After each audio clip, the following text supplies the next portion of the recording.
Listo, doctor. Muy buenas tardes, tengan todas y todos ustedes. Mi nombre es Juan Abelardo Hernández Franco. Bienvenidos a este diplomado en epistemología jurídica. Y estamos viendo lo que es propiamente una introducción a la epistemología, hablando de la metateoría y la filosofía del conocimiento. Esta tarde me acompaña en la moderación y soporte técnico el técnico Alejandro Galván Arroyo, al cual acabamos de saludar. Y pues sin más ni más, continuemos con aquello que platicamos la última sesión el día de ayer. No es cierto, perdón, el viernes pasado, donde platicamos sobre precisamente cómo se tenía la idea de que el conocimiento era el sujeto como un personaje pasivo frente a una realidad activa y que nosotros en realidad lo que hacíamos era recibir el conocimiento del exterior y lo aprendíamos tal cual como era. Entonces podíamos tener un conocimiento objetivo.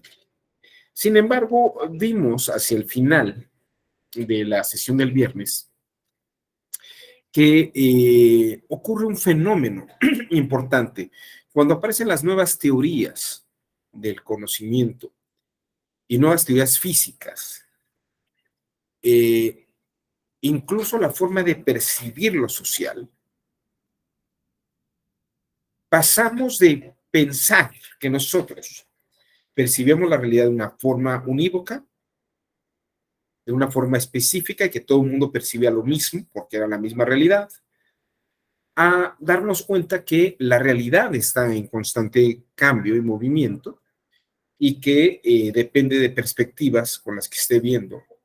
Segundo, los parámetros con los que la observamos, no es lo mismo ver la naturaleza desde el punto de vista de la física aristotélica, a verla desde el punto de vista de la física de Newton, o verla desde la física de Niels Bohr, Einstein y Max Planck, ni tampoco verla como Stephen Hawking. Es decir, las ciencias cambian también sus parámetros.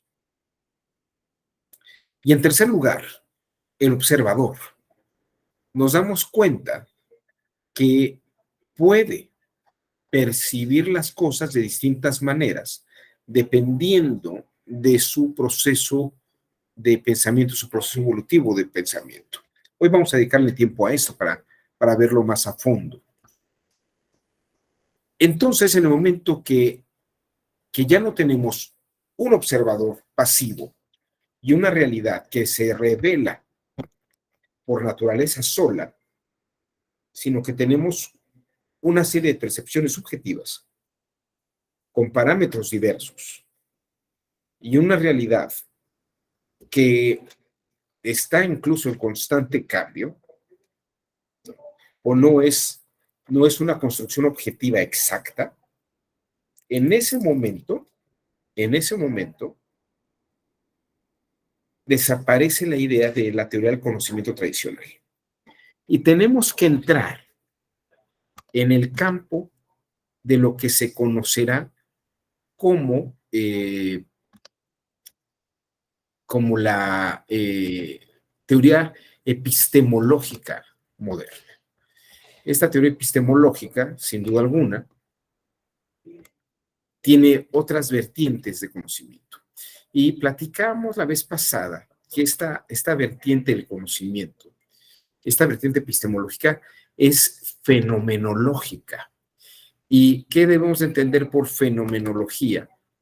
Pues debemos entender que es que la forma de conocimiento varía del observador, de los parámetros de observación y de lo observado. De esta forma, de esta manera, lo que vamos a ver claramente es que en realidad nosotros construimos estas nuevas formas de realidad. Construimos estas nuevas formas de realidad. Y aquí el aspecto relevante de todo este pensamiento.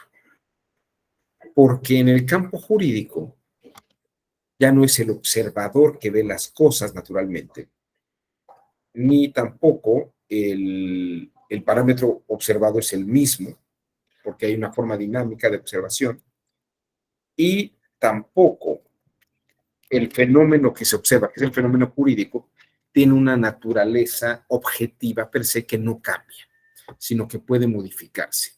No sé si hasta aquí quede todo claro o haya alguna duda sobre lo que hemos visto en la última sesión. ¿No?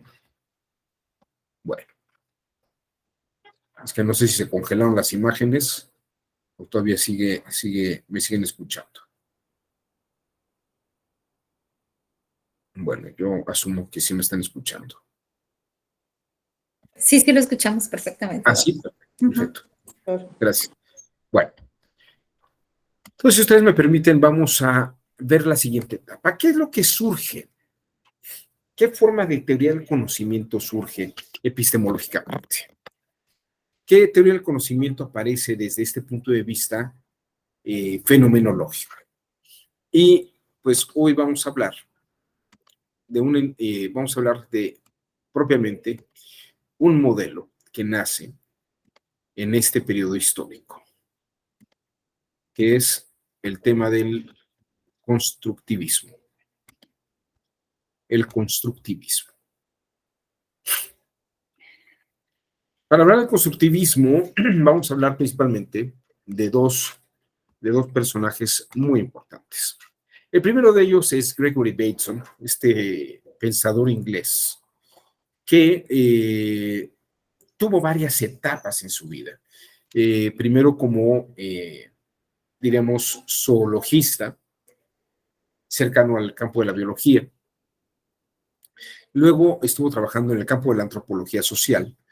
Luego estuvo muy vinculado a la teoría cibernética e incluso formó parte de una serie de conferencias que son las conferencias Macy, que coordinaban y llevaban a cabo los padres de la teoría cibernética, que eran precisamente Norbert Wiener, Arturo Rosenbluth y John von Neumann. Estos son los grandes matemáticos y fisiólogos que desarrollaron la idea de que el pensamiento y el comportamiento del ser humano es semejante y análogo al de una computadora. De hecho, por eso Gregory Bateson escribió algunas teorías, donde se planteaba esta teoría de que la máquina y la computadora son prácticamente análogas, y la cibernética, que es la ciencia del control de animales y de máquinas, era precisamente el control de todas estas fórmulas de operación, de mecánica conductivista, diríamos. El constructivismo básicamente plantea que el conocimiento que tenemos de la realidad no es algo que percibamos de una manera directa, como lo pensábamos o lo pensaba Aristóteles. De hecho, hay un texto que reúne la mayoría de estos ensayos de Bateson que se llama Pasos hacia una ecología de la mente, de 1972. Pero en realidad reúne textos que vienen desde los años 30, de los años 40. Gregory Bateson, básicamente, en una primera etapa, se dedicó a la parte antropológica. De hecho, fue esposo de una gran antropóloga llamada Margaret Mead. Aquí los tenemos en una foto junto con otro antropólogo, Reo Fortune, en Nueva Guinea en 1933. Y ahí estuvieron una buena cantidad de años haciendo estudios sobre la forma de comportamiento de los balineses. De hecho, hay un estudio que salió en los años 40 que se llama el estudio del carácter del balinés, ¿no? Y es un análisis a partir de fotografías e imágenes de los balineses.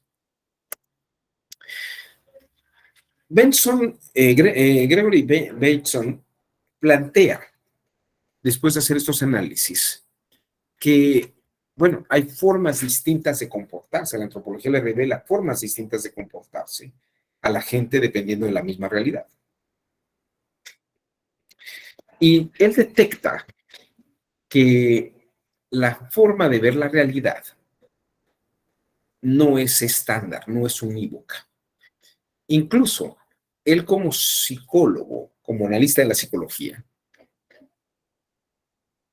ve, por ejemplo, a los esquizofrénicos y se da cuenta que el esquizofrénico tiene un punto de vista en el que su percepción se escinde de la realidad. pero además se escinde, construyéndolo de una forma patológica. Sin embargo, Bateson se da cuenta que cuando se pregunta cómo recuperar esa parte patológica y regresar a una parte normal, él detecta que esa parte, esa forma de pensamiento patológico, es patológica porque no es empática con la del resto de la gente. Pero no es que haya una perspectiva cuerda única de la realidad. Esto es un descubrimiento importante, porque esto es lo que lleva a Bateson es a decir que la realidad es algo distinto a lo que piensa el que la conoce. Es decir, el proceso cognitivo es una forma de pensamiento subjetiva con ciertos parámetros que bajo otros parámetros podría cambiar, pero incluso bajo los mismos parámetros puede también variar de observador en observador. De tal forma que dice que la realidad misma, el ser humano no la ve como tal objetivamente, sino que cuando la ve, la simboliza, la conceptualiza, la percibe esquemáticamente bajo ciertas categorías que le representan y le significan algo a esa persona.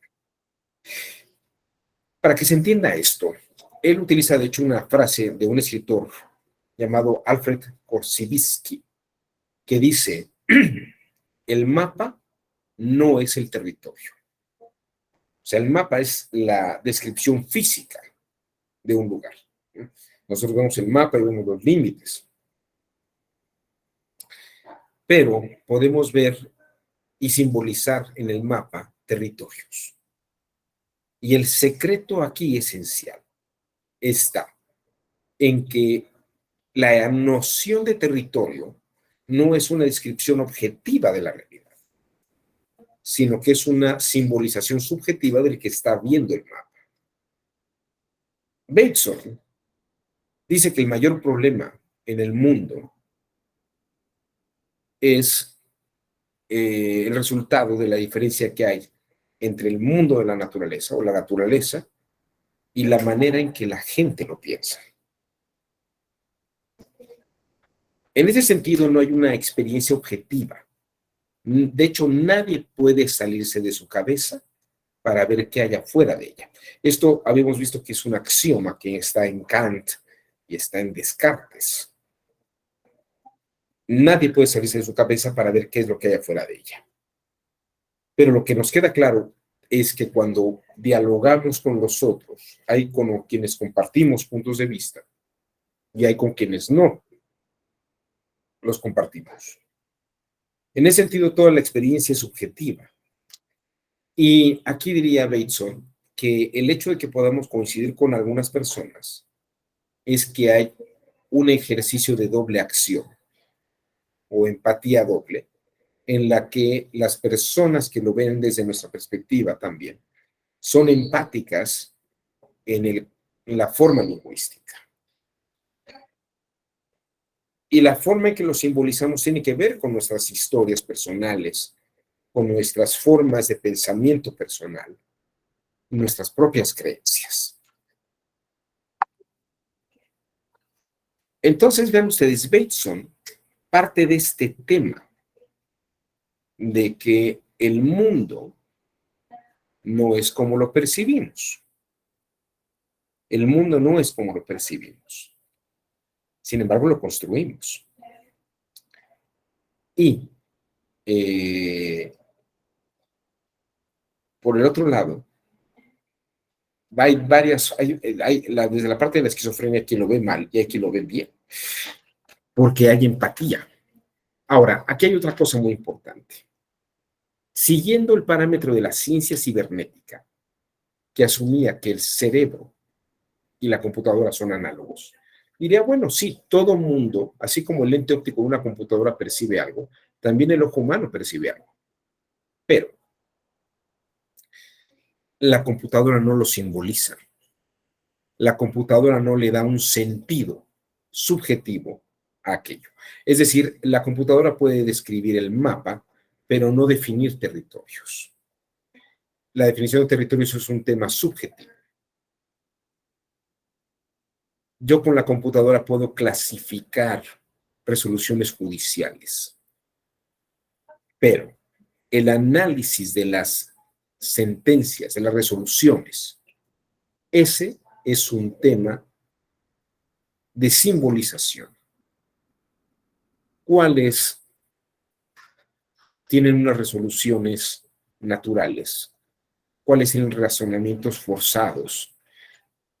¿Cuáles tienen una lógica simbólica coherente?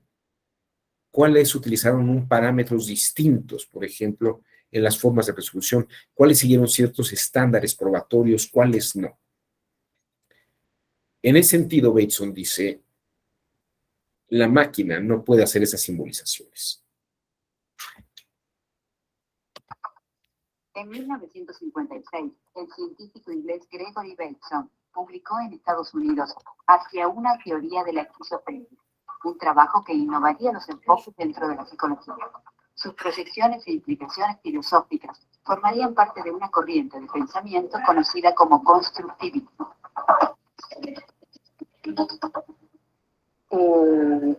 Una de sus tesis fundamentales es que el conocimiento de la realidad y la realidad son dos cosas separadas, independientes. En su obra, Bateson empleaba un nuevo punto de vista sobre el trastorno mental conocido como esquizofrenia, llevándolo del ámbito de los estudios psicopatológicos al de las comunicaciones interpersonales.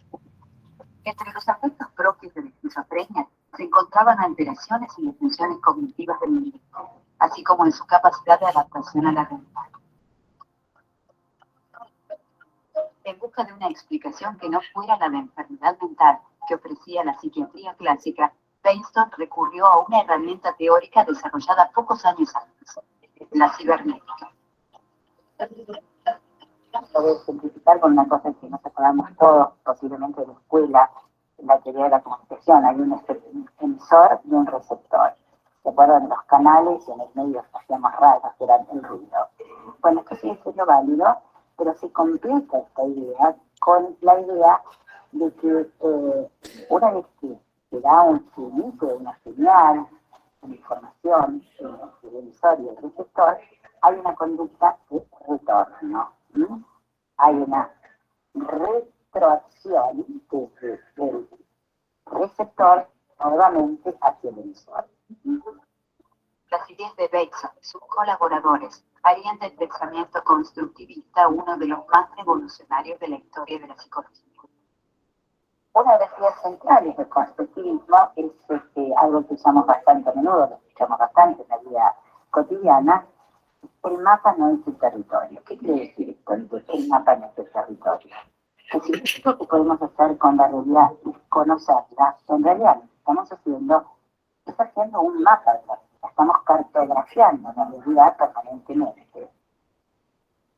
Y cuando reflexionamos sobre ella, también nos ocurre que lo vemos a través de todo lo que tenemos internamente, nuestro mundo interno, todo lo que incorporamos.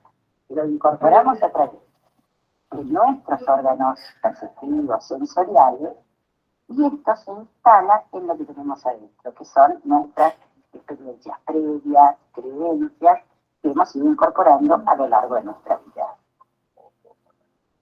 Una de sus concepciones fundamentales era que la realidad no existía como algo dado en forma independiente de la experiencia, sino que era en gran medida una construcción humana y social. El conocimiento, por lo tanto, no era concebido como el descubrimiento de una realidad objetiva. Hasta ese momento, el objeto a conocer y el sujeto que conocía eran considerados de forma independiente y tenían una existencia previa al acto de conocimiento. Para los constructivistas, era en ese momento cuando ambos cobraban entidad. En 1959, un antiguo colaborador de Gregory Bateson, el psiquiatra norteamericano Donald Jackson, fundó en Palo Alto, California, el Mental Research Institute. Desarrollaron investigaciones sobre modelos de trabajo clínico, aplicando al estudio de la conducta humana teorías como la cibernética y el constructivismo. En 1960, el filósofo y psicólogo austríaco Paul Watzlawick se sumó al plantel científico del Instituto de Palo Alto. Su incorporación dio un nuevo impulso a las investigaciones. En 1969 publicó, en colaboración con Donald Jackson y Janet Beagle, La comunicación, una obra sobre la percepción de la verdad y la comunicación que afirmaría los fundamentos del pensamiento constructivista.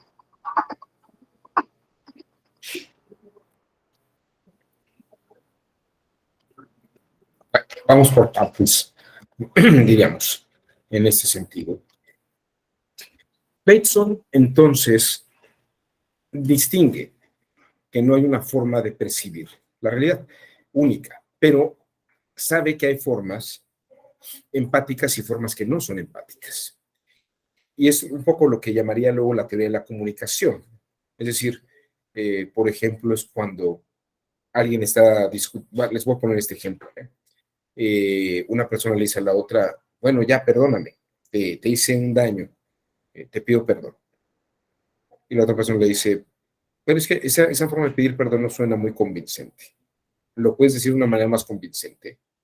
Perdóname, ¿ya me perdonas? Estoy muy arrepentido. No hay la otra persona dice, no, es que no lo estás diciendo con sinceridad.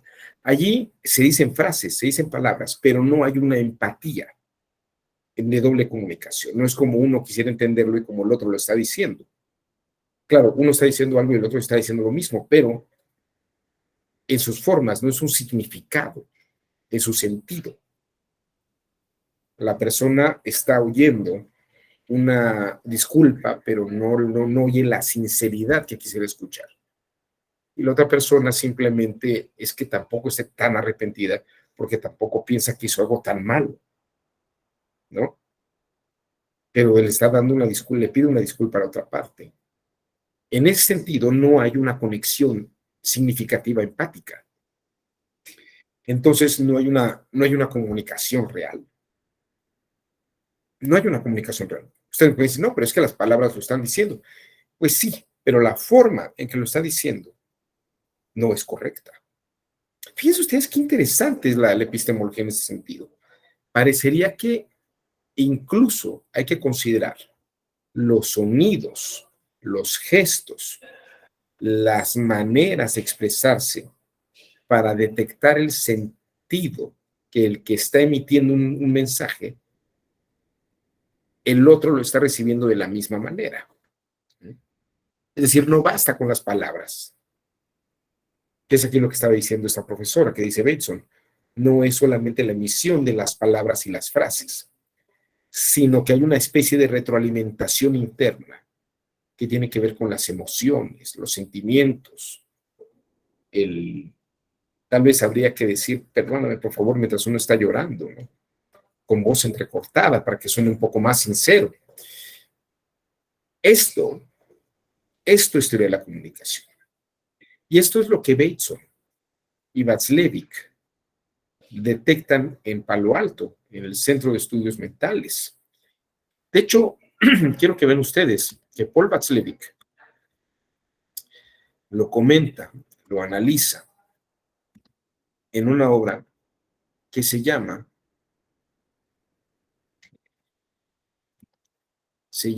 aquí está el texto, se llama Psicoterapia y Realidad. El libro se llama La coleta del barón Munchausen, Psicoterapia y Realidad. Y dice Watzlawick, este colaborador de Bateson en Palo Alto, California. Las relaciones humanas no son fenómenos que existen objetivamente, no como este teléfono, ni como este tapabocas, ni como esta corbata. Las relaciones humanas no son cosas que tengan propiedades en sí mismas, sino que son posibles por el consenso, por propiedades de consenso. Las relaciones, los contenidos de nuestra realidad pragmática interpersonal no son reales, en el mismo sentido que los objetos, como los que acabamos de ver. Estas tienen realidad más bien en la visión del interlocutor, de los interlocutores. Cómo lo está viendo uno, cómo lo está viendo otro. Entonces tiene que haber una cierta empatía. En el campo jurídico esto es muy importante porque un fenómeno real puede ser observado por algunas partes como un fraude electoral. Para otros no es un fraude, sino que hay ciertas condiciones que podrían llevar a pensar algunos que es un fraude, pero en realidad no lo es, porque no se dan otras condiciones que lo hagan fraudulento de una manera tan precisa y clara. El fenómeno se da. Puede haber boletas que no estén dobladas dentro de una urna, pero una boleta no doblada en una urna quiere decir que hubo fraude.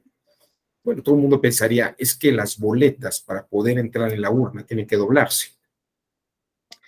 Ahora, si pudiera haber llegado el caso de que hubieran en algún momento personas de la tercera edad, personas adultos mayores, quisieran haber metido las boletas, pero no puedan doblarlas y pidieran que se abriera la urna para poner su boleta no doblada.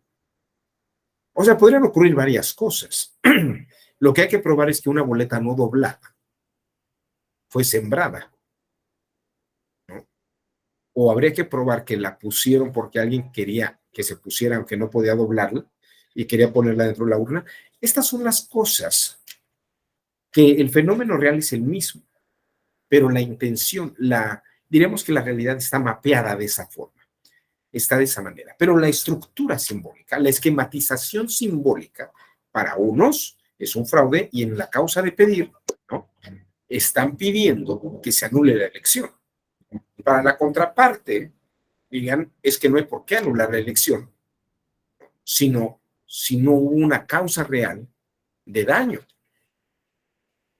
Esto es, pues, lo que va mostrando este grupo de pensadores que van en la línea de Bateson y Paul Watzlawick. Como verán, la teoría del conocimiento dejó de ser una uniforme y estándar para desplazarse en un campo fenomenológico de los observadores, de los parámetros de observación y de la realidad misma aconteciendo. De hecho, las figuras jurídicas lo que muestran son simbolizaciones de hechos reales, ¿no? Por decirlo de esta manera, un aborto por causa de violación se permite porque está en ese contexto, el de una violación. Un aborto en un contexto dentro de las 12 primeras semanas se permite. Pero un aborto ya en la semana 24, ya no. Oiga, pero es el mismo tipo de aborto. No, bueno, el producto no se encuentra en las mismas circunstancias, pero en las mismas circunstancias de construcción social. En la realidad, ahí está el producto. Pero no nos importa, en el mundo jurídico no importa el mapa, lo que importa es el territorio, la forma en que significamos y simbolizamos los eventos jurídicos. Por eso en el mundo jurídico contemporáneo, que es epistemológicamente analizable, es absurdo hablar del término verdad histórica. O sea, no hay una verdad histórica de hecho. Hay hechos, pero cualquier narrativa es una forma de simbolizar el fenómeno que acontece. Esto es lo importante en el punto de vista epistemológico. La narrativa de unos frente a la narrativa de otros simboliza y significa los hechos. Y entonces ustedes me dirán, bueno, ¿y entonces cuál es la función del impartidor de justicia? Es verse entre las narrativas fenomenológicas, ver qué narrativa encuadra en una mecánica de hechos. que pudiera ser incluso respaldada y avalada por peritos. Es decir, entramos en el campo de la observación, del cómo cada uno construye. Fíjese la palabra que estoy utilizando, por eso es constructivismo, cómo cada quien va construyendo su percepción de la realidad. Puede ser por puntos de vista, pero ahora vamos a dar un salto importante, porque Gregory Bateson sienta estas bases del constructivismo. Pero habrá dos autores muy importantes, sobre todo uno de ellos, un suizo llamado Jean Piaget, que nos dará una aportación sumamente importante de cómo es la forma de constructivismo comprobada experimentalmente como un fenómeno de construcción de individuos. Obviamente no podemos ver el fenómeno interno de los niños y las niñas y los seres humanos, cómo construyen. Yo no puedo ver cómo alguien imagina una sirena, pero puedo ver cómo dibuja la sirena después de haberla imaginado. Eso sí lo puedo ver. Y puedo inferir que la está percibiendo de una manera, no de otra. Le decía yo a una persona, hay un cuadro surrealista de René Magritte, cuando le preguntaban, ¿qué es? ¿Cómo es una sirena? Y le decían, es mitad ser humano, mitad pez. Y la figura que todo el mundo, o la mayoría de la gente imagina, es como la sirenita de Disney, ¿no? Una mujer con el torso del ombligo hacia arriba, de ser humano. Y, y de la cintura hacia abajo con cola de pescado. Pero hay un dibujo de René Magritte muy simpático, que es un pez, la cabeza de un pez, con la mitad del cuerpo de pez, y luego dos piernas humanas. Y diría, pues eso también es una sirena, porque es mitad ser humano, mitad pez. Alguien levantó la mano por allí y se arrepintió, ya no supe quién fue. A lo mejor fue un error, o sí fue alguien que... ¿No? Alguien quería participar. No me dejen hablando solo. Bueno, a lo mejor está aquí en el chat. No, ni chat ni la mano levantadas. Bueno, no sé si hasta aquí queda clara la idea de Bateson y cómo entra, y de Václavic y todo lo que es en el Centro de Estudios de Palo Alto, en California, del Mental Research Institute, del Instituto de Investigaciones Mentales. Y obviamente esto nos lleva a un campo que para muchos juristas es como aterrador, ¿no?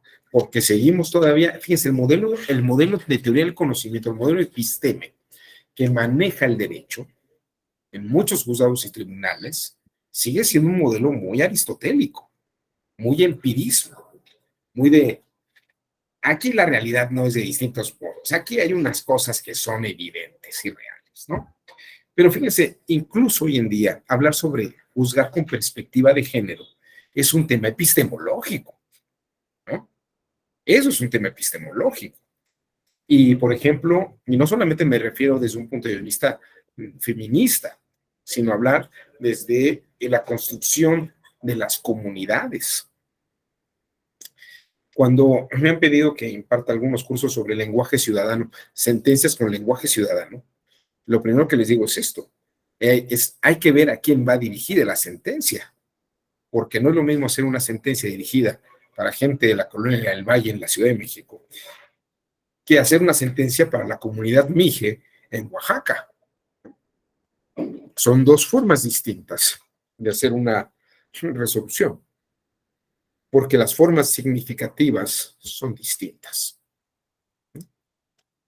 Bueno, si no hay comentarios o dudas hasta aquí, vamos a continuar ahora con otro autor, un epistemólogo muy importante, que es Jean Piaget. Jean Piaget es un suizo que se dedicaba a, de hecho, él empieza sus investigaciones con temas de biología. Él, de hecho, estudia biología. Y él se da cuenta, por ejemplo, déjenme compartirles esta lámina. Ay, perdón.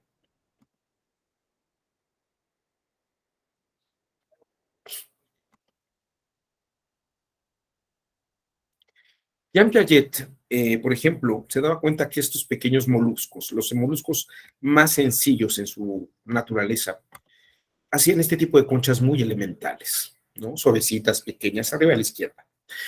Luego, algún molusco más evolucionado hacía conchitas un poco más estilizadas, como las que vemos aquí en medio.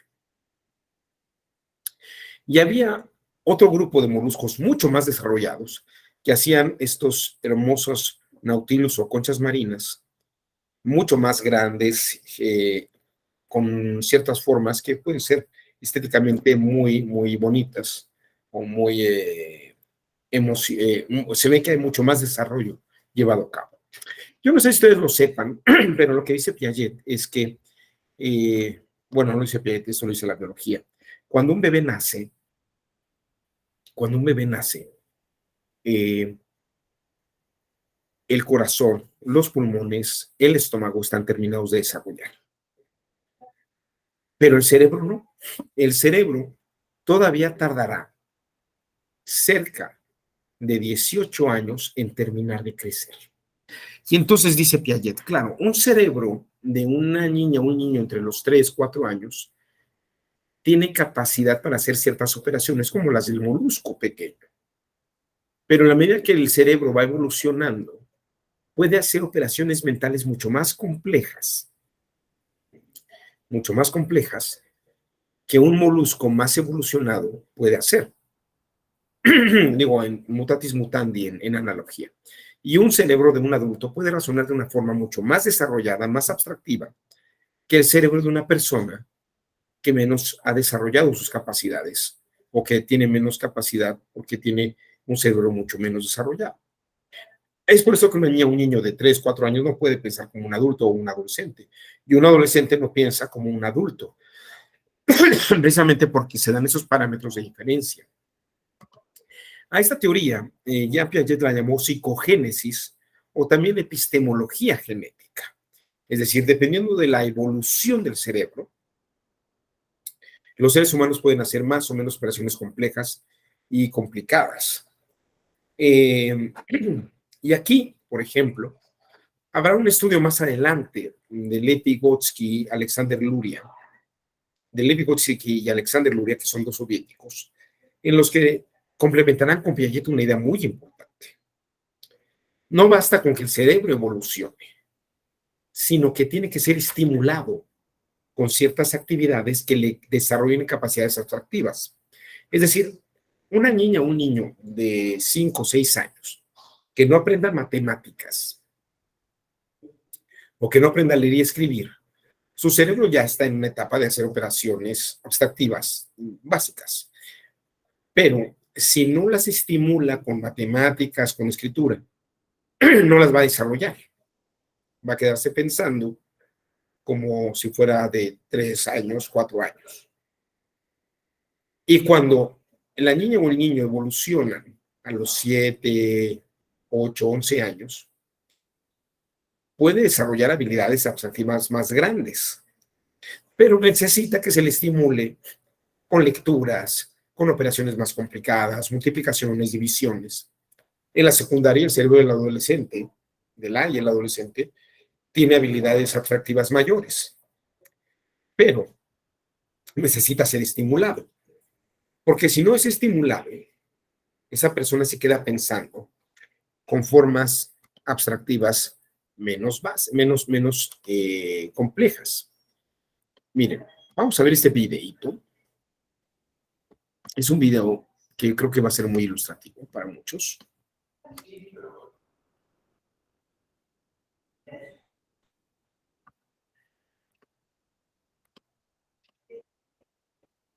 Miren, es un video donde esta muchacha es una mujer adulta Tiene un cerebro abstracto evolucionado.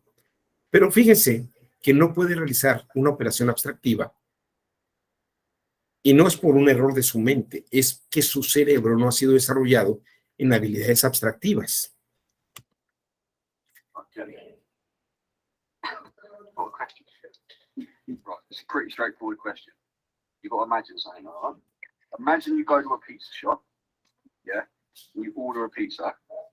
Yeah. The waiter asks you if you'd like your large pizza that you've ordered into 8 or 12 slices. You choose and why. Large pizza, and a man slice of one. Yeah, yeah, so do you want me to cut an 8, madam, or 12? 8. Why 8? You have to eat 12. You don't think you can eat 12. You don't think you can eat 12. So what pizza would you have? So you'd have a Hawaiian large pizza cut into 8 slices rather than 12. Because you can only eat 8 slices.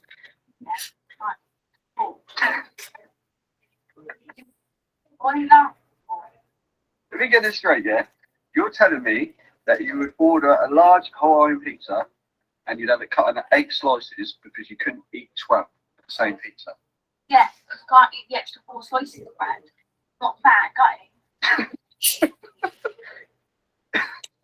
Why are you laughing? You'd have 8 pizza slices, yeah? Of a pizza. I never eat bread because what stop bugging about you. You're not understanding what I'm saying. I have 8, yeah? Because I can't eat the extra 4 because that'd be too much for me. What are you laughing for, Din? I'm the din. Right, so let me get this straight. You've got a large pizza, yeah? Yeah, I've got a large Hawaiian pizza. He asked me, tell me how many slices have you got? I say 8, yeah? And then he comes back with my 8 pieces. And you ask me why have I done that? Because I can't eat the extra 4 fucking bits. What is so hard to understand about that? But it's the same pizza, Jens. It'd be the same amount, wouldn't it? How would it? There's 4 extra bits of pizza on the plate. Maybe now. But, right, so would these 8 slices be the same size as 12 slices? Oh, I don't know. I ain't got to cut fucking pizza for everywhere. No, it's just common sense, isn't it? Would they be the same size? No, I cut pizza for a living. No.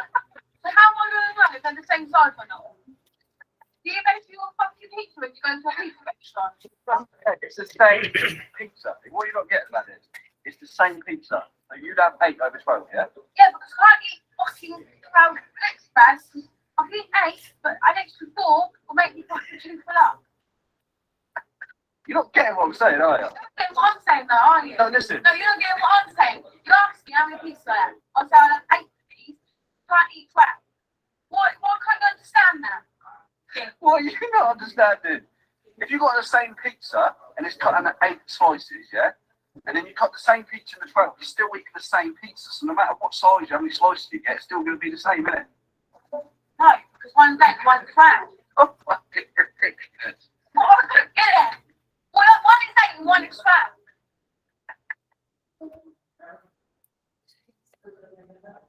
Bueno, este es el ejemplo que les quería poner.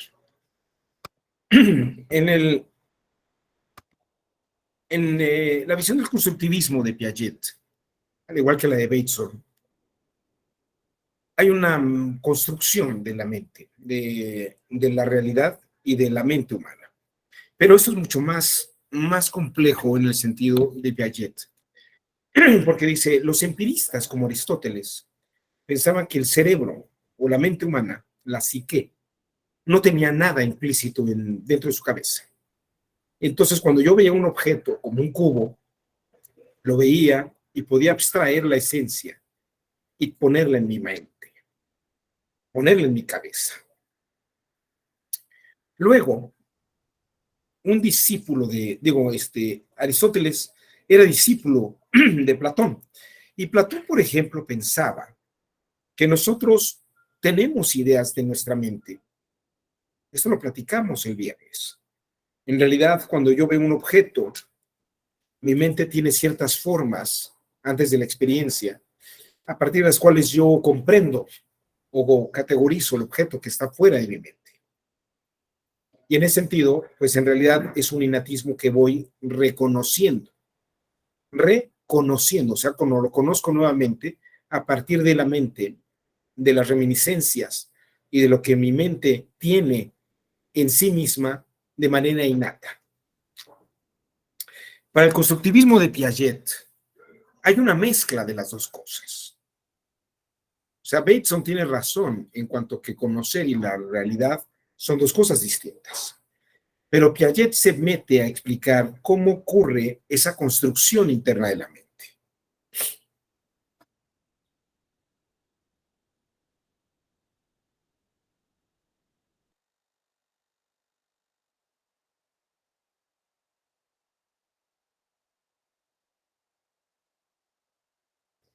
Un cubo y un cilindro tal vez los abstrae como círculos y cuadrados.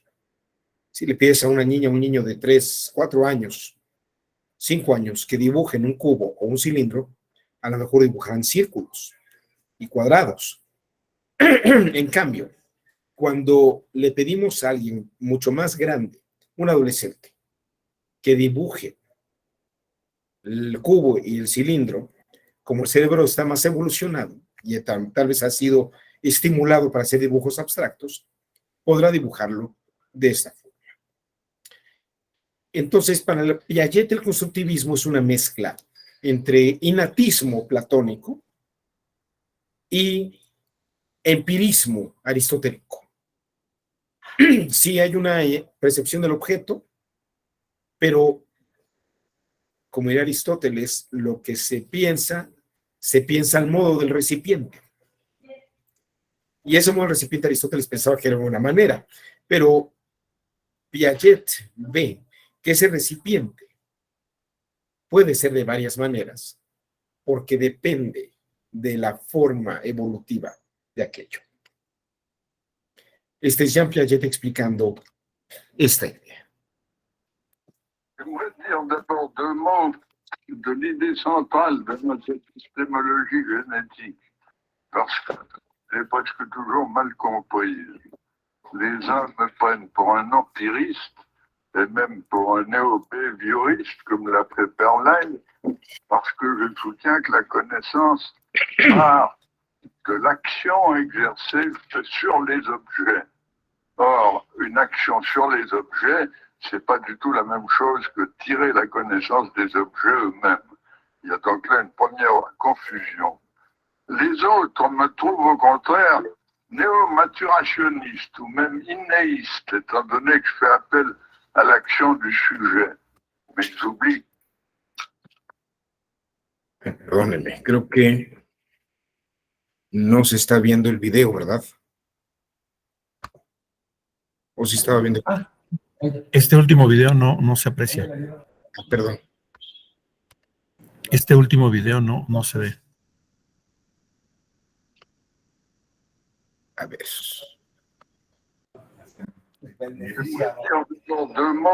Parece que ya. Perfecto. ¿Se vieron las láminas de Aristóteles y de Platón? Esta es la idea de Aristóteles empirismo. Veo el objeto y llega a mi mente tal cual.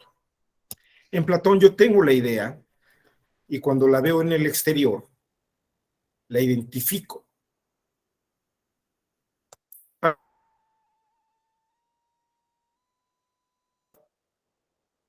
En una mente menos desarrollada, tal vez se ven como círculos y cuadrados. En una mente más desarrollada y abstractiva, se ven tal vez como cubos y cilindros. Entonces es esta mezcla de empirismo e innatismo. J'aimerais dire d'abord 2 mots de l'idée centrale de notre épistémologie génétique, parce qu'elle est presque toujours mal comprise. Les uns me prennent pour un empiriste, et même pour un néo-behavioriste, comme l'a fait Perlin, parce que je soutiens que la connaissance part de l'action exercée sur les objets. Or, une action sur les objets, c'est pas du tout la même chose que tirer la connaissance des objets eux-mêmes. Il y a donc là une première confusion. Les autres me trouvent au contraire néo-maturationniste ou même innéiste, étant donné que je fais appel à l'action du sujet. Mais ils oublient que l'action du sujet, c'est justement une action sur les objets, qui a par conséquent interaction et pas action à sens unique. Autrement dit, je ne suis ni empiriste, ni innéiste, mais je suis constructiviste. C'est-à-dire que je pense que la connaissance est affaire de continuelle construction nouvelle par interaction avec le réel et ne sont pas préformées. Il y a créativité continuelle. J'aimerais donc montrer en quoi la connaissance n'est pas préformée, ni dans les objets, ni dans le sujet, mais qu'il y a toujours auto-organisation et par conséquent une continuelle construction et reconstruction. Eh bien, pourquoi ne suis-je pas empiriste?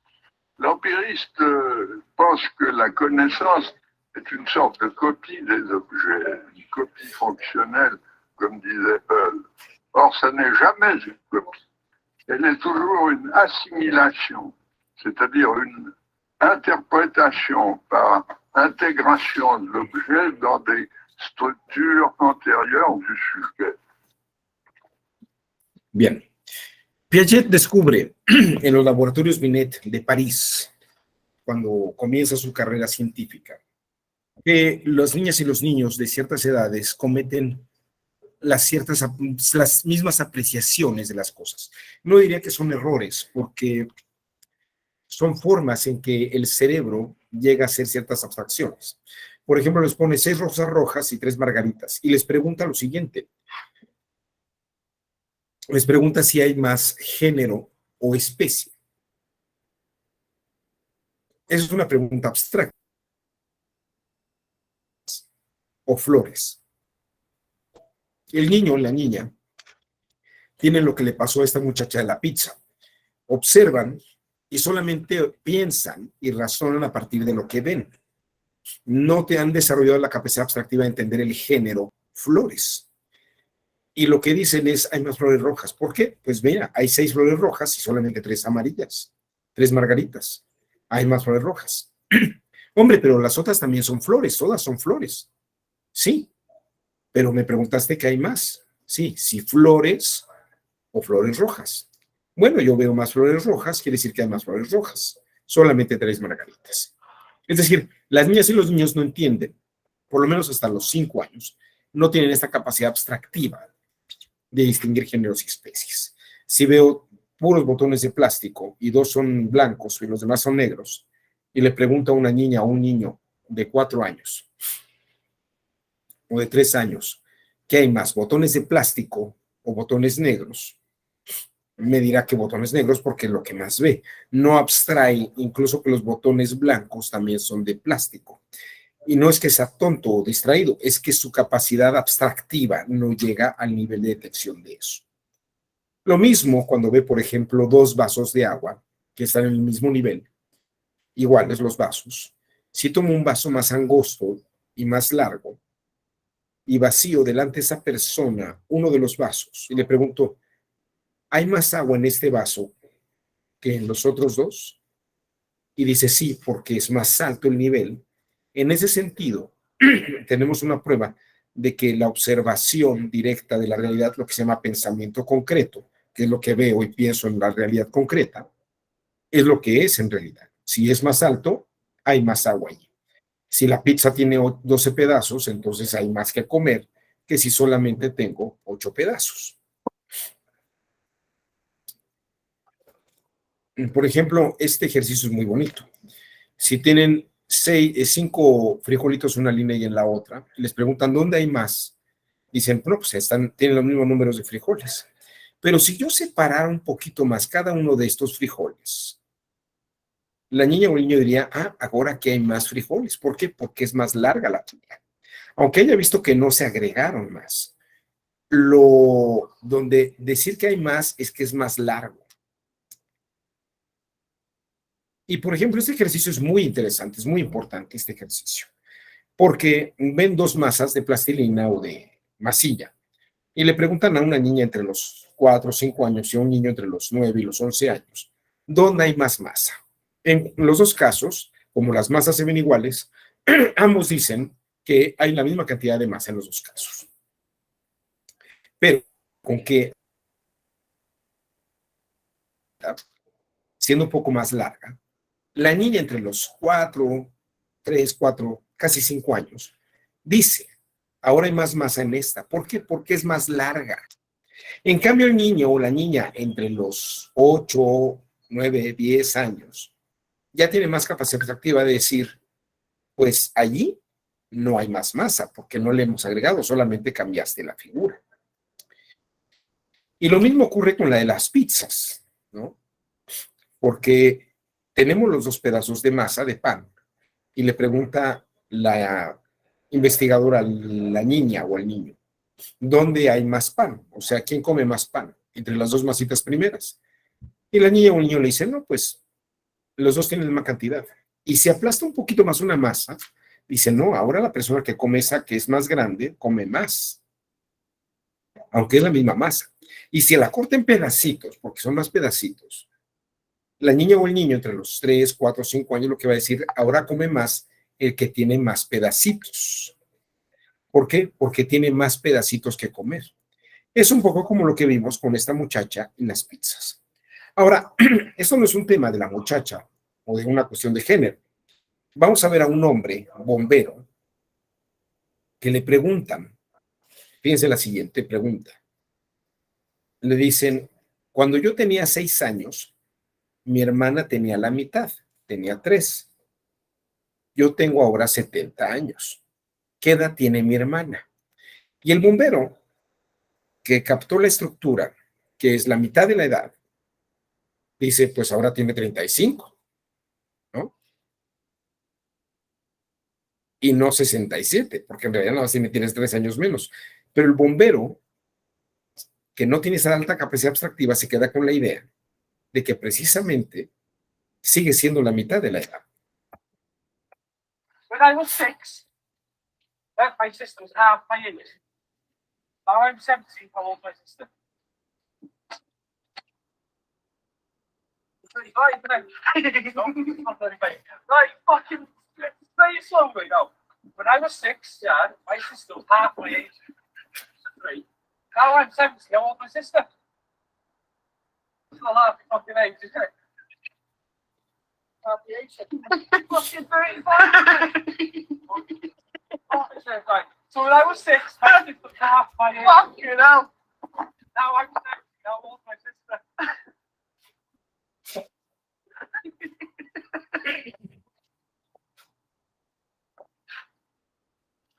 I don't know why you're laughing at me. I think it's a simple fucking question. Like, say it slowly. Like speaking all the mistakes. Like,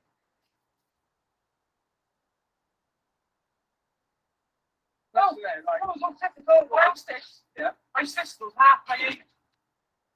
Now I'm 70, how old my sister? Fucking 35. Fucking idiot. What's 6? My sister half my age. So how old was she? 3. So now I'm 70, how old my sister? What? Still 35. I'm trying to relax, you know, yeah. That's not me, so you're 60. I can't do my maths here, hang on. I've got this now, I've got this. Oh my God. You fucking shut up and let me fucking think, yeah? Right. Right, start again now. When you were when I was 6, right, so you're 70, so 64 years on top of that, yeah. So 38. Right, 64. Hang on, what's half of 64? Half of 64. No. Here, come on. When I was 6, my sister was half my age. 3. Now I'm 70. My sister. Fill up, you fucking. She's only 3 years younger than me, that cunt.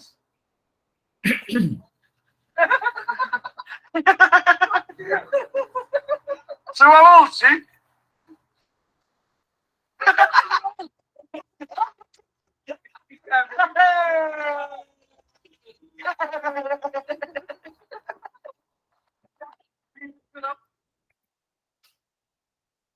Fíjese, este es un fenómeno muy interesante, porque la persona se queda con esta forma de razonamiento básico, pero no es que sea una persona con algún tipo de discapacidad, sino que simplemente su mente no ha desarrollado estas habilidades abstractivas.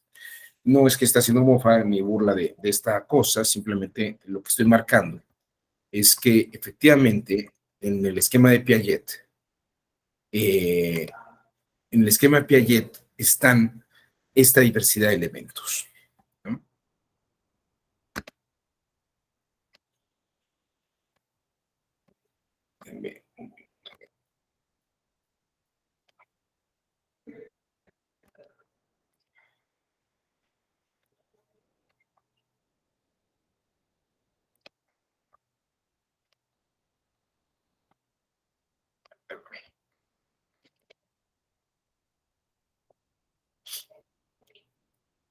Está este sentido de que la persona, dependiendo de la etapa psicogenética, tiene estas habilidades abstractivas o no. No solamente es esto, ¿eh? No solamente es esto. Hay personas que han desarrollado grandes habilidades en la historia de la humanidad, pero no tienen estas capacidades abstractivas. Aristóteles, por ejemplo, nunca pudo desarrollar una operación de despeje algebraico. Nunca pudo hacer ninguna operación de álgebra, por una sencilla razón. En su época no existía el álgebra. Entonces Aristóteles seguía pensando en números enteros y seguía pensando en formas muy absolutas. Es decir, por eso la física de Aristóteles en parte funciona, cosas muy elementales, pero cosas más complejas como la visión de la estructura del sistema solar. Pensaba él que la Tierra era el centro del universo y el Sol, la Luna, todo giraba alrededor del Sol, porque así es como lo veía, ¿no? Pero no tenía esas otras formas de conocimiento. Luego entonces la construcción depende de la capacidad abstractiva, pero también de los elementos que vamos adicionando y vamos desarrollando. ¿Por qué les digo esto? Porque miren, hay personas geniales en el mundo que no tienen una alta capacidad abstractiva. Les voy a pasar un pequeño video de George Martin, perdón. George Martin era el productor de los Beatles y cuenta una anécdota muy interesante. Cuenta que en una ocasión invitó a John Lennon, a uno de los Beatles, a su casa a escuchar música y le puso una pieza de Debussy, me parece, o de Ravel. Ahorita vemos. Definitely Ciclo. Y se la puso a escuchar. Y dice George Martin que al final, la pieza dura como unos 15, 17 minutos. Y al final le dice George Martin a John Lennon, ¿qué te pareció? Y le dice John Lennon, es muy bonita, pero no me acuerdo del principio. Y esto es muy interesante porque John Lennon vivió toda su vida escuchando canciones de 3 minutos. 2, 3 minutos. Entonces no desarrolló una memoria musical amplia. Era un genio de las canciones de 3 minutos, pero no podía hacer algo más largo, porque implicaba mayor capacidad abstractiva que él no tenía.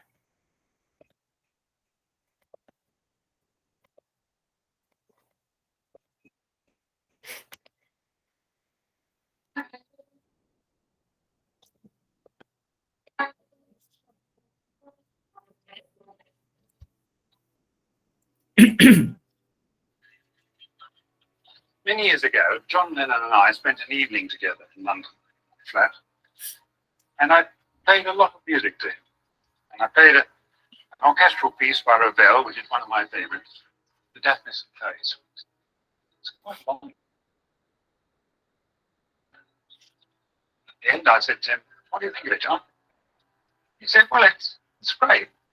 But by the time I got to the end of the tune, I couldn't remember what the beginning was all about. He just couldn't get the hang of it. And I realized that he'd been conditioned all his life to short bursts of music, no longer than 2 minutes at a time.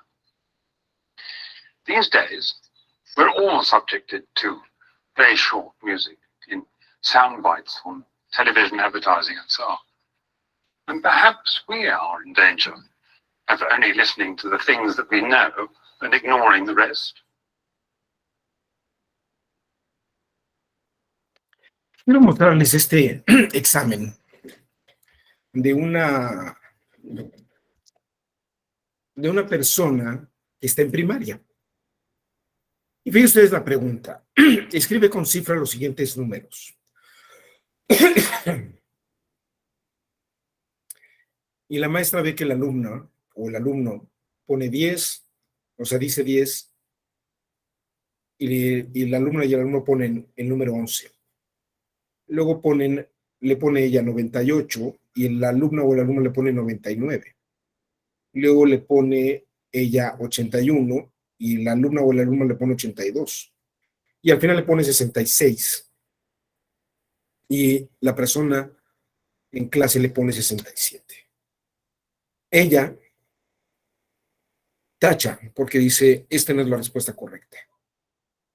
Pero yo les preguntaría, ¿esa no es la respuesta correcta? ¿O ella está haciendo una pregunta para evaluar que los alumnos tienen cierta capacidad abstractiva? Y de pronto se da cuenta que hay alumnos que tienen una capacidad abstractiva diferente. Pero tal vez ella no se percata que tienen esa otra capacidad abstractiva diferente. Porque simplemente ella también está, en concreto, revisando que pide una instrucción como ella la entiende. Pero no se sienta a analizar cómo la entienden los alumnos, ni la alumna o el alumno que escribió este examen.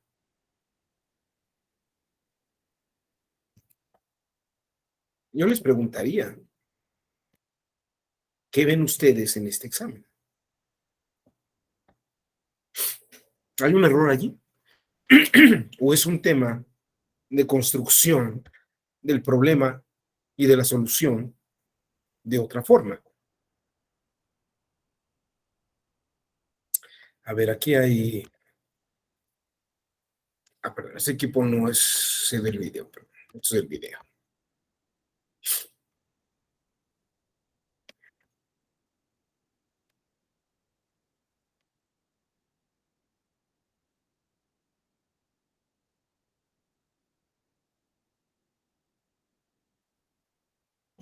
¿Opiniones?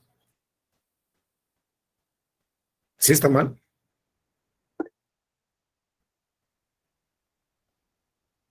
Ok, José Fidel. Entonces está bien. Y José Fidel dice la instrucción.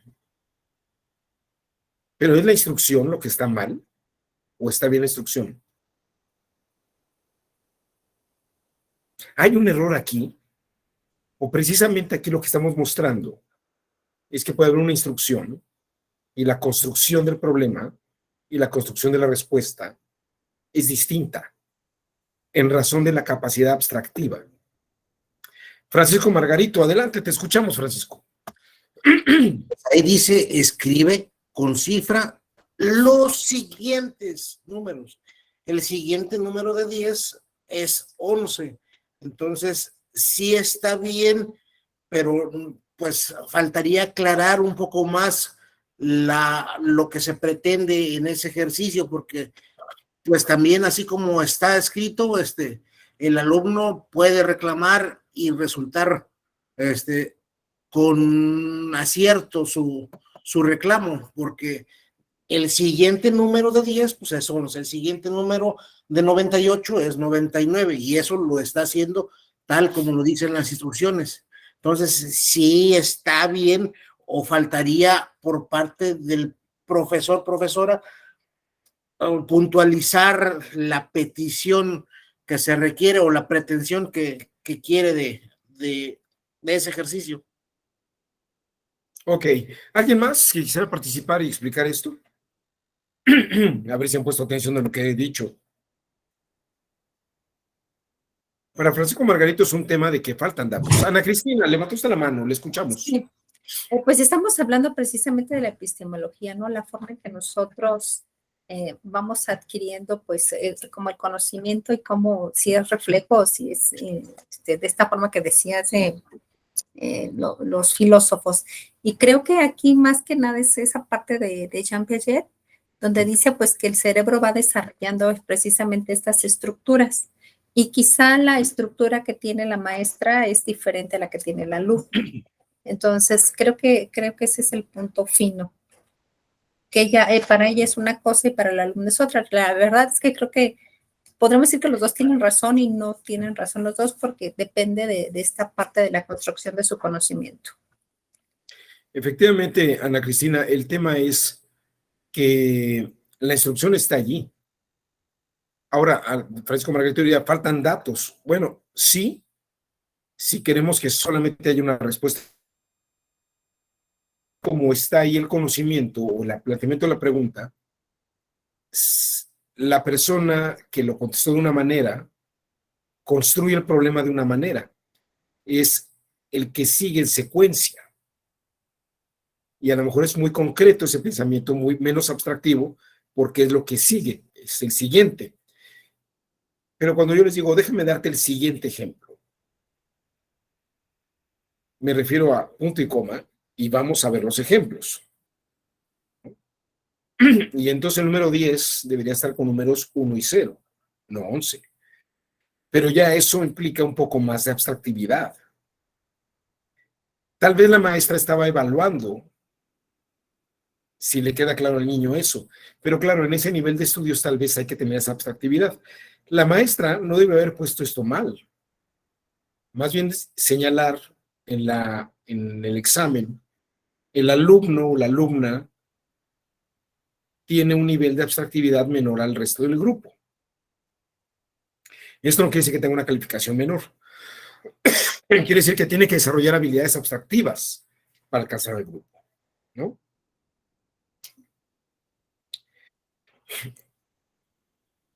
Tal vez, no digo que sí, una educación por proyectos, como la que pretende la nueva Escuela Mexicana de Pedagogía o de la enseñanza, le dé ejemplos prácticos. Pero hoy me llegó un video de la secretaria de Educación en la que le preguntaba a una periodista, ¿puede darnos un ejemplo de cómo una niña o un niño va a aprender matemáticas por proyectos? Y ella se queda pensando y dice, no se lo puedo dar. Bueno, yo pensaría tal vez la Secretaría de Educación como aquella directora del metro, pues es la directora del metro, ¿no? Ya no tiene por qué saber cómo se maneja el metro, ¿no? A lo mejor ella no tendría por qué saber enseñar matemáticas con el método de proyecto. Y ella se dedica a una cosa administrativa, ¿no? Y además es una persona que es responsable y honesta. Pero bueno, aquí el punto está en que tal vez por proyectos podemos darnos cuenta de las capacidades abstractivas que tienen las niñas y los niños, las y los adolescentes, e incluso los adultos. Esto es lo que quiero que vean. Y prácticamente esta es la enseñanza del constructivismo a estas alturas del programa. Piaget, si les interesa este tema, Piaget escribió junto con este argentino, Rolando García, una historia de la psicogénesis e historia de la ciencia, mostrando que los desarrollos científicos se van dando por implementaciones de nuevas formas, en la aparición del cero, del álgebra, de los decimales, de los nuevos descubrimientos con el microscopio, con el telescopio. Y esto está en este libro que se llama Psicogénesis e Historia de la Ciencia. ¿Qué es lo que dicen estos dos personajes? El conocimiento es una construcción. Se construyen las interacciones con el mundo externo, dependiendo del desarrollo y de los medios. Conocer es de alguna manera lógica, organizar los datos de nuestra experiencia en la realidad, con los datos que tenemos. Por eso la epistemología y la teoría del conocimiento son sinónimos, pero con la diferencia de que no hay un observador único, con una manera de observar única, y que la realidad observada no es única.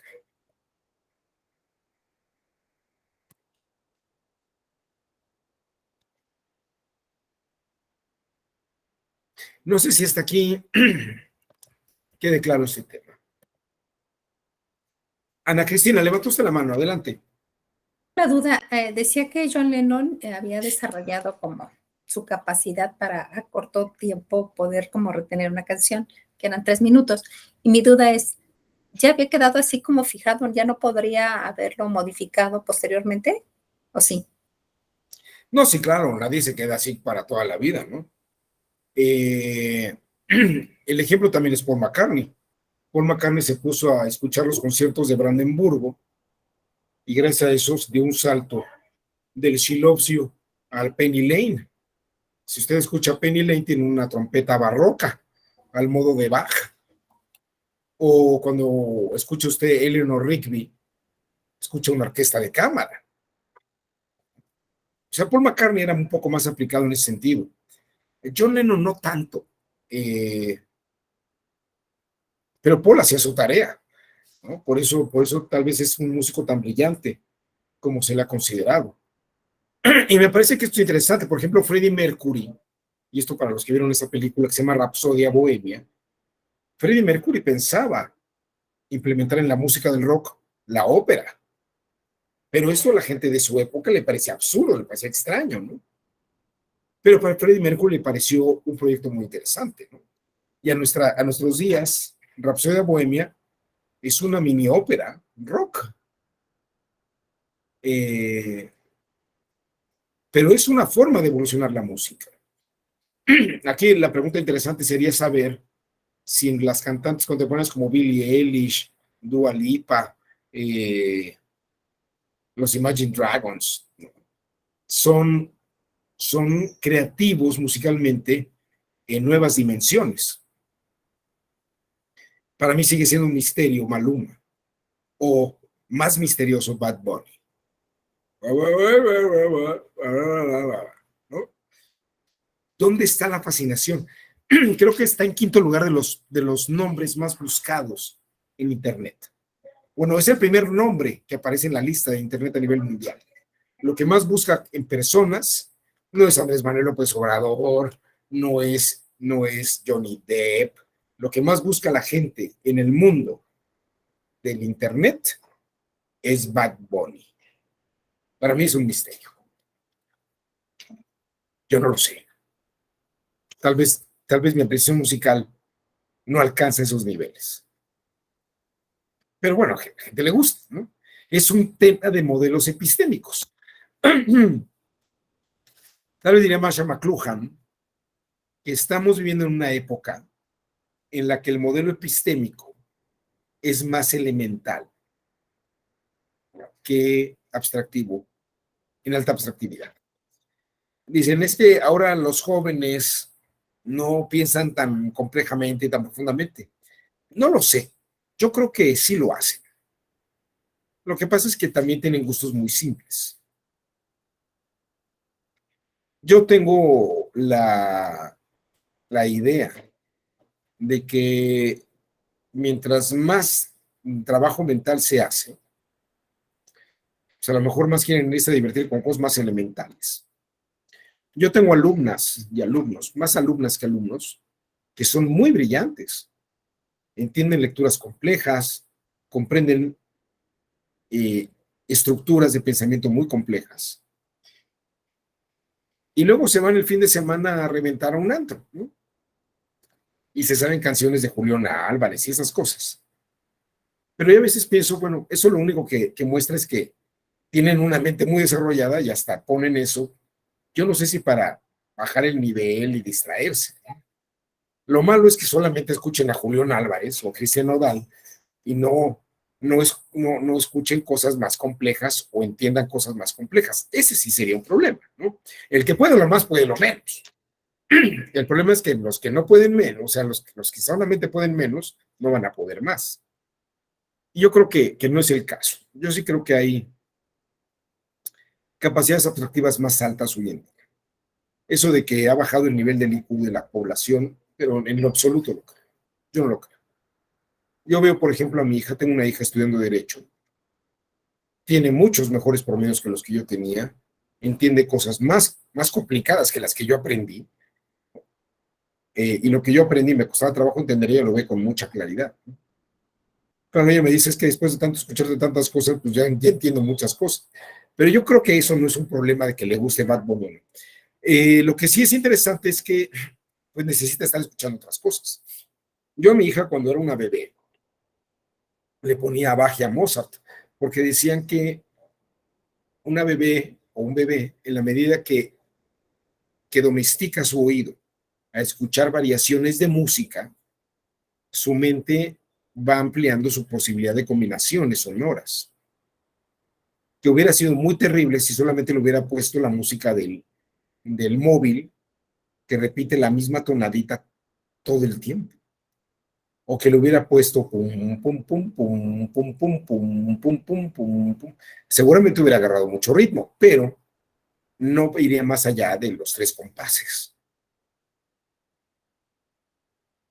Esto es interesante porque a veces dirían, bueno, ¿cómo uno desarrolla habilidades cognitivas? Les diría, sientes escuchar ópera. Oiga, es que no me gusta la ópera. No importa. Domestica tu mente a que escuche variaciones de pláticas cantadas. Trata de entender por qué cuando dice el otro ríe, payaso, jo, jo, jo, jo, y lo dice cantando, ¿no? Es más simbólico que escuchar a Enrique Guzmán cantando tienes que sonreír, sonreír, payasito, ¿no? Son 2 cosas diferentes. Son 2 cosas diferentes. Pero la ópera, no. Ríe, payaso. No, hay toda una emotividad allí. Mucho más compleja en el pensamiento. Y eso va domesticando nuestra mente a hacer cosas más complejas. ¿No? Mi madre tiene 91 años y se agiliza como haciendo crucigramas, resolviendo sopas de letras, estas cosas de la revista Cábala, que son precisamente juegos de números y hacer sudokus es un ejercicio mental muy importante. ¿No? Robert Hutchins, que era el decano de la Universidad de Chicago, implementó unos libros que se llaman los Great Books, los grandes libros, y ponía a estudiar a los estudiantes de ingenierías, de contabilidad, de derecho. Los ponía a leer a veces diálogos de Platón, fragmentos de los diálogos de Platón, o algunos pasajes de la metafísica de Aristóteles. Y le preguntaban, ¿y esto para qué sirve? ¿Cultura general? Y decía Robert Hutchins, no. Pero piensa tú, si un ingeniero lo cambias de ámbito y es capaz de entender un problema filosófico de Platón y ver cómo Sócrates lo resuelve, que es el personaje de Platón en sus diálogos, es una forma de agilidad mental que tiene.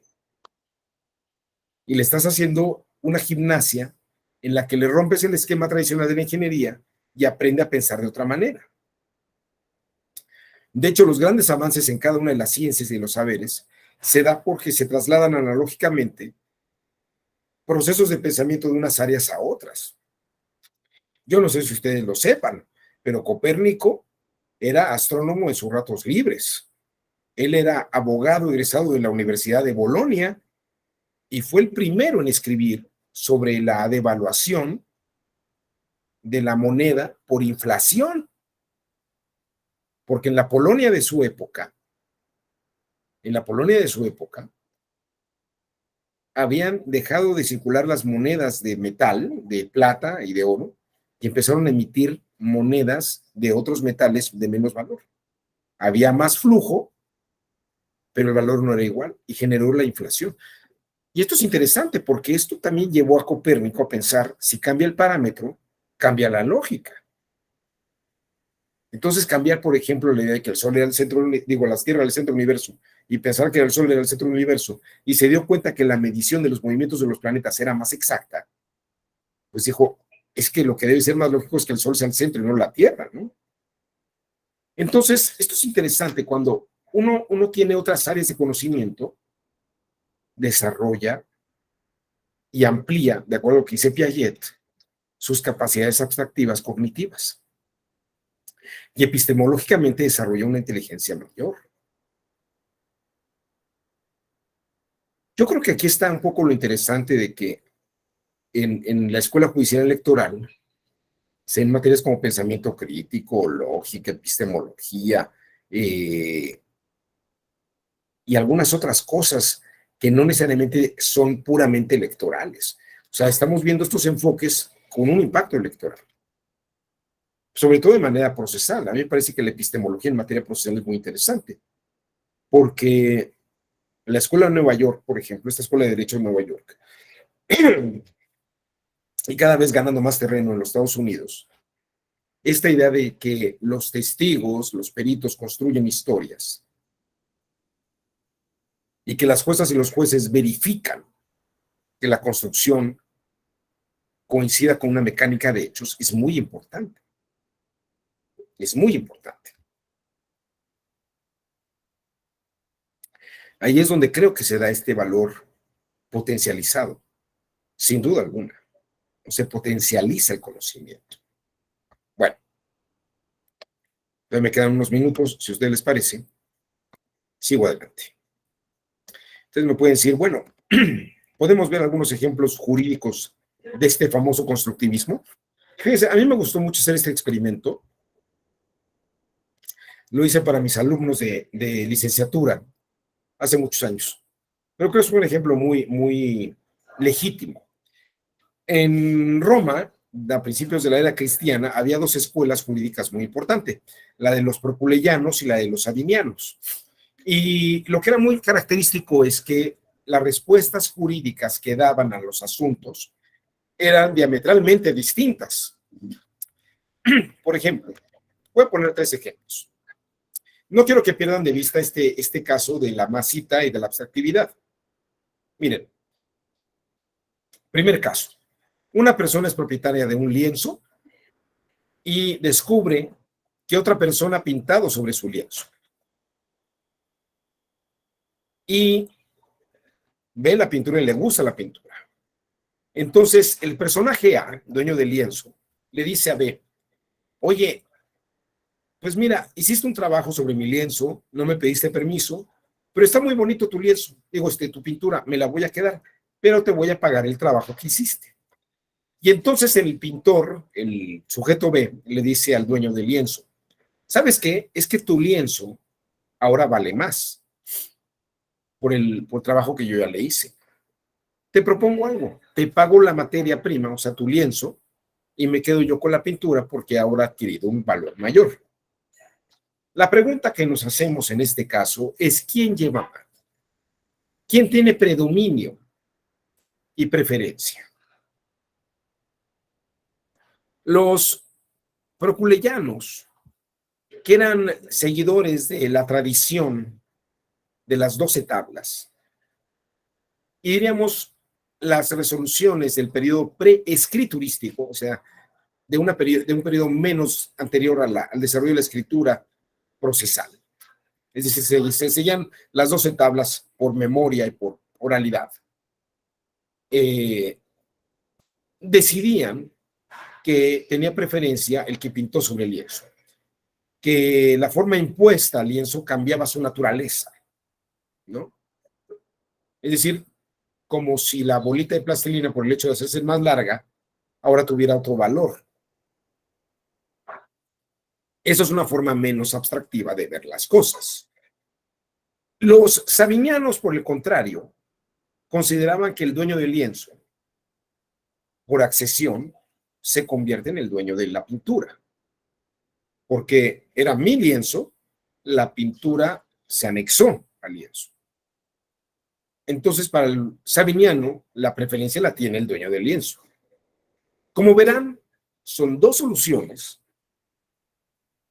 muy distintas sobre la misma realidad, pero la construcción jurídica es distinta. Algunos, los sabinianos siguen la tradición de que la suerte de lo anexo, la suerte de lo secundario sigue la suerte de lo primario, ¿no? La suerte de lo principal. Esa es una máxima sabiniana. Pero hay una máxima proculeyana que es el que cambia, el que agrega un valor a la cosa, aumenta el valor y la hace suya. Otro ejemplo muy parecido sería el del dueño de unas tablas, que de pronto encuentra que otra persona ha armado un barco con ellas. Y de manera semejante, el dueño de las tablas le dice al constructor de la barca, oiga, bueno, la barca, pues eran mis tablas y usted ya hizo un barco con ellas. Está bien, no me voy a enojar, porque yo las quería para hacer otra cosa. Pero vamos a hacer una cosa, ya le di usted un valor, le voy a pagar el trabajo y me quedo con mis tablas en forma de barco. Y el que armó el barco le dice, mejor le pago sus tablas y me quedo con el barco, porque yo ya le metí mano. Rolando García, yo llegué a hablar con él antes de que muriera, como 2 o 3 meses antes de que muriera. Le planteaba este caso.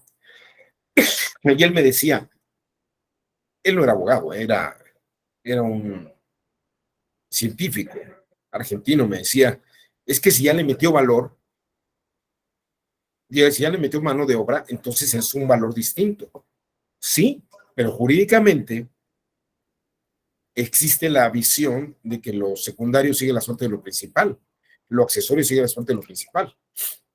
Entonces, en ese sentido, le mostraba que los proculeyanos decían que el dueño del barco debería ser el que le agregó la forma de barco a las tablas. Es lo que dicen los proculeyanos. Los sabinianos afirman que el dueño de la madera sigue siendo el dueño de la madera independientemente de que sean barcos o palillos de dientes. La madera es de él. Lo único que ha cambiado es la forma. Si se dan cuenta, el sabiniano es mucho más abstractivo que el proculeyano, que es menos abstractivo.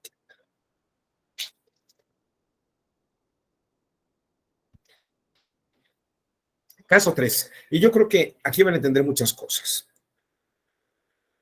El dueño de unas semillas las siembra en terreno de otra persona, en terreno ajeno. Igual sirve para la persona que construye en terreno ajeno. Todo el mundo recordará lo que dice el Código Civil, o espero que lo recuerde. Porque el dueño del terreno le dice, ay, qué bonita construcción y qué buenos frutos dejó su siembra. Pero es mi terreno, fíjese, y por accesión, esto me pertenece. Y el dueño del terreno, digo, el que sembró y construyó la casita, le dice, mejor véndame el terreno, porque yo ya le aumenté el precio a su terreno. Véndame el terreno al precio que tenía usted, ¿no? Y estamos en paz. ¿Quién tiene preferencia? Los proculeyanos se la dan al sujeto B, el que ha transformado el terreno con la casa y con la siembra. El sabiniano va más en la línea del dueño. Y aquí fíjense que voy a explicar eso. Yo no lo sabía hasta que estaba haciendo yo esta investigación. Justiniano, cuando Triboniano, el encargado de hacer el digesto, tenía que hacer una síntesis de las respuestas correctas en derecho. Le plantea al emperador y le dice, su señoría, su excelencia,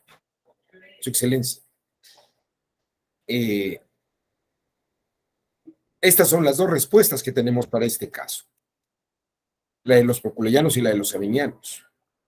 ¿Cuál decide usted que sea la respuesta correcta?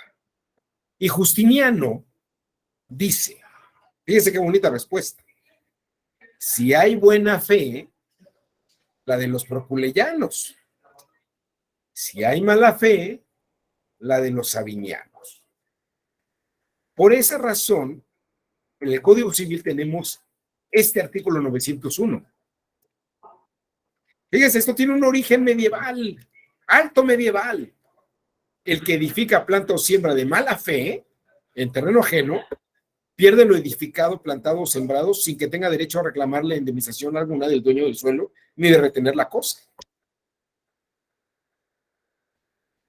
Sin embargo, el que siembra de buena fe sí puede reclamarlo.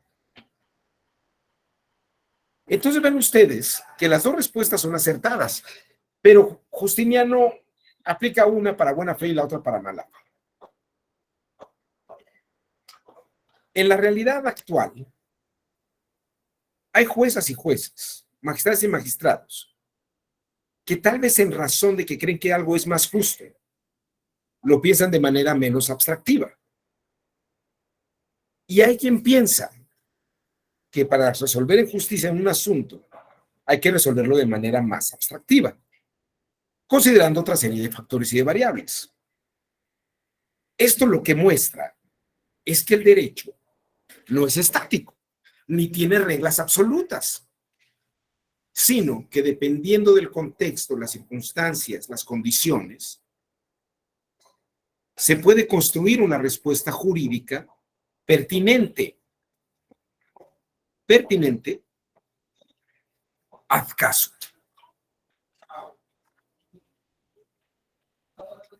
En este sentido, para mis queridos escuchas que creen que existe una única ciencia jurídica, con unas únicas reglas y principios, interpretables en un solo sentido, les tengo una noticia. Los modelos epistemológicos, el proceso fenomenológico contemporáneo, nos muestra que en la realidad hay que buscar lo que es correcto y pertinente. Y lo correcto y pertinente no necesariamente es seguir reglas y principios, sino adecuar las reglas y principios a las condiciones del caso particular. Esto es hacer resolución epistemológica. Esto es introducir escuela cognitiva y constructivista en el proceso de resolución de casos y la búsqueda de asuntos justos. Por eso es interesante cómo debaten las magistradas y los magistrados los asuntos, porque van construyendo los procesos mismos de resoluciones de los asuntos. No hay una estandarización del derecho.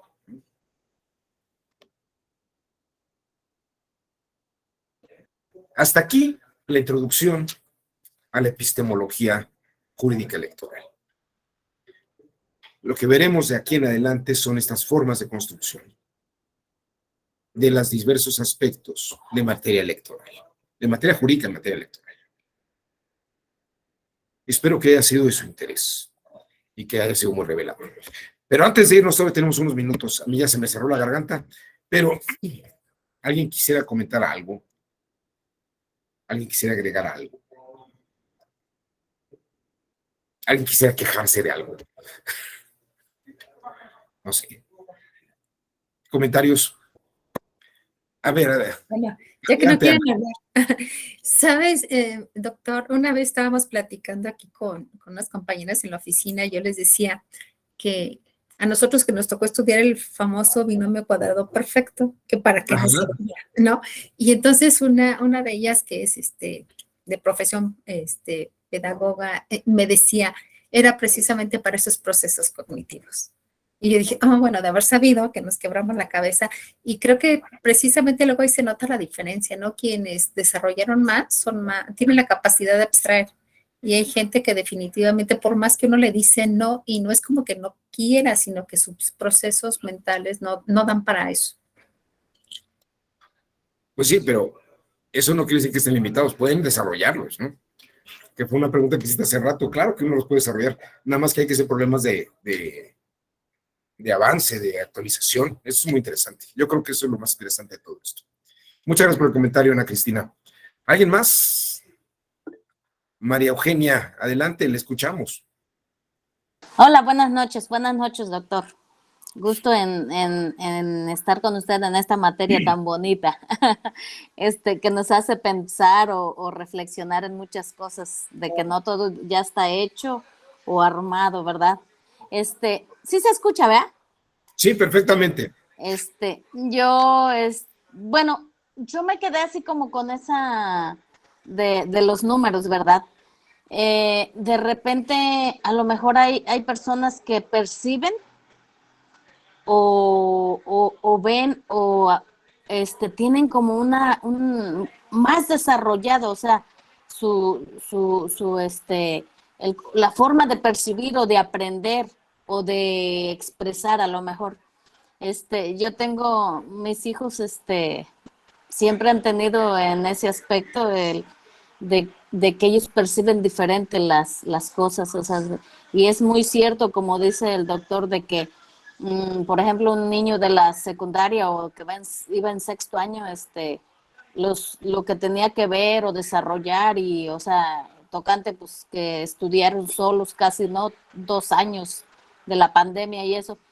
Entonces nos daba risa con mi esposo, pues los dos estudiamos y nos da risa o sea, que estamos en una etapa de que hay cosas que ya se nos olvidaron, o sea, que las aprendimos para el momento, ¿no? Tanto que sufrimos a lo mejor con ciertas materias que ahora pues no. Pero de cierta manera, por ejemplo, la lógica, la epistemología y muchas cosas, pues no nada más abarcan en cuestión de una sola cosa, sino si tú las sabes quizás utilizar, pues sirven para ir más allá de lo que uno quiere tanto interpretar como dar a conocer, ¿no? Recuerdo mucho de un examen que hizo mi hijo pues sí, la maestra le alegaba ciertas cuestiones, pero mi hijo tenía otra, o sea, como otra visión, otra interpretación. Entonces, de alguna manera, sí se desarrolla diferente la persona en cuestión de qué es lo que desde pequeño, ¿no? Vaya adquiriendo. Por ejemplo, no, quizás recuerdo de una vecina que pues, no conocía el mar y me decía, oye, Maru, ¿y cómo es el mar?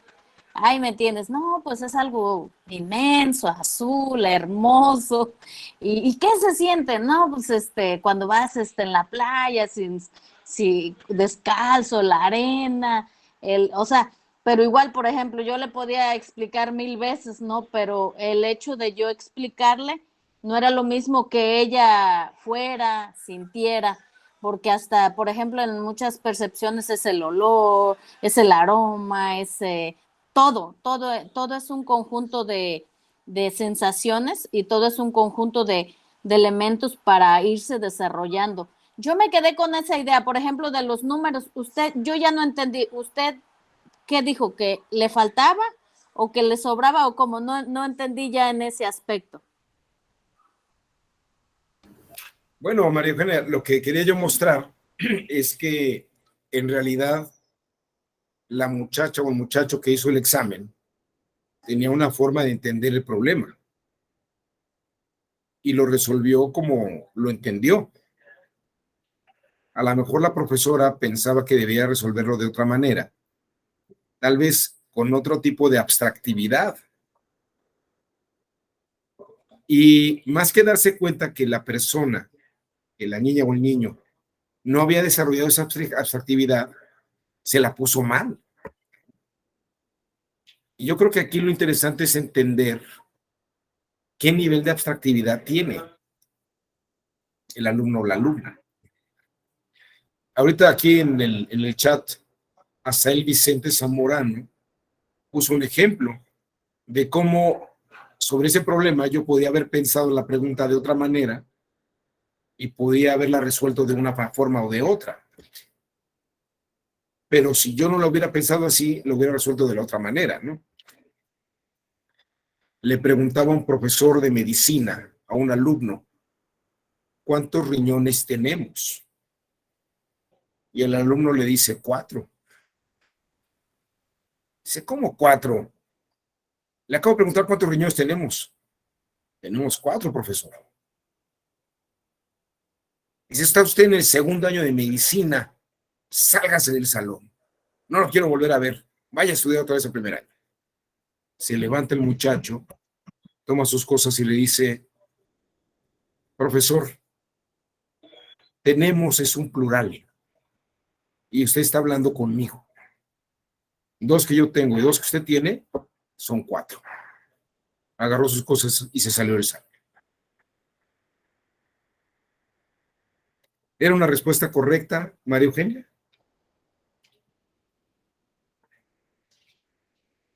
¿Cómo la entendió? Yo creo que la mayoría de los alumnos habrían entendido, pues nada más tenemos 2, ¿no? Pero fíjese, con otra capacidad abstractiva, tenemos 4. En el mundo jurídico ocurre exactamente lo mismo, María Eugenia. Por eso las magistradas y los magistrados debaten largas horas ciertos asuntos, porque cada una de ellas y de ellos construye de diversas maneras los asuntos y sus respuestas. Les agradezco a todas y todos su generoso tiempo. Muchas gracias, Fidel, por sus comentarios y seguramente nos estaremos viendo en alguna otra sesión. Que pasen ustedes muy buena noche y hasta luego. Buenas noches, hasta luego. Gracias, hasta luego.